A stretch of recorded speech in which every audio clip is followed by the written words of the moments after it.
নির্মম গুলি, রক্তাক্ত রাজপথ আর অসংখ্য প্রাণহানির ২৪শে জুলাই ২ বছর পরও যার ক্ষত রয়ে গেছে অমলিন। নিহতদের স্বজন ও আহতদের অনেকের কাছে বিচার এখনো অধরা, আর রাষ্ট্র সংস্কারের প্রতিশ্রুতির বাস্তবায়ন নিয়েও রয়েছে আক্ষেপ। তবু জুলাইয়ের চেতনাকে ধারণ করে পরিবর্তনের প্রত্যাশায় বর্তমান সরকারের দিকেই তাকিয়ে আছেন তারা।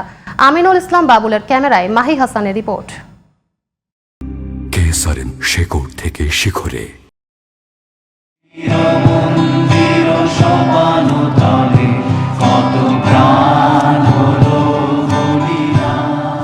সাজোয়াজান থেকে ছুঁড়ে ফেলা হচ্ছে এক টকবকে তরুণের নিথর দেহ। গুলিতে ঝাঁঝরা বুক, কিন্তু তখনও নিভে যায়নি জীবনের শেষ স্পন্দন। সে অবস্থাতেই এমআইএসটি শিক্ষার্থী আসহাবুল ইয়ামিনের সাথে এমন নির্দয় আচরণের নির্মম দৃশ্য আজও কাঁদায় সবাইকে। ২০২৪ সালের ১৮ জুলাই সাভারের পাকিজা মোড়। পুলিশের নির্বিচার গুলিবর্ষণের মুখে প্রতিরোধ গড়ে তুলতে এগিয়ে যান বিশ্ববিদ্যালয় শিক্ষার্থী ইয়ামিন। এক পর্যায়ে পুলিশের এপিসির কাছাকাছি গেলে খুব কাছ থেকে গুলি করা হয় তাকে।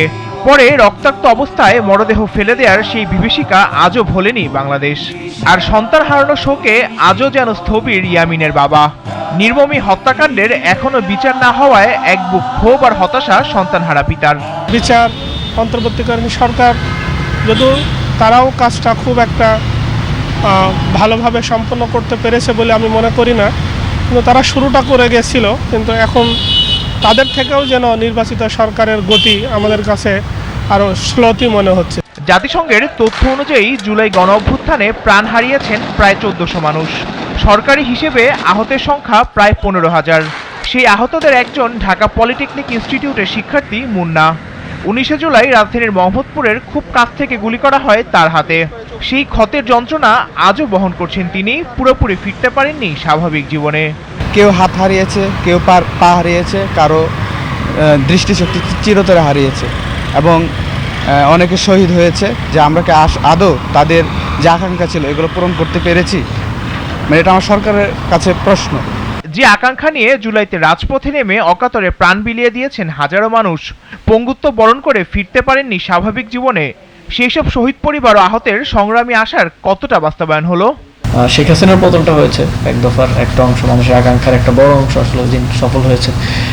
কিন্তু নতুন যে রাষ্ট্র ব্যবস্থা, যেখানে ফ্যাসিবাদী ব্যবস্থা থাকবে না এবং একটা শক্তিশালী রাষ্ট্র বিনির্মিত হবে, এখানে সাংবিধানিক প্রতিষ্ঠানগুলো শক্তিশালী হবে, একটা people centric welfare state, truly Democratic একটা স্টেট আমরা গঠন করতে পারবো, সেখানে অবশ্যই সফলতা আসেনি।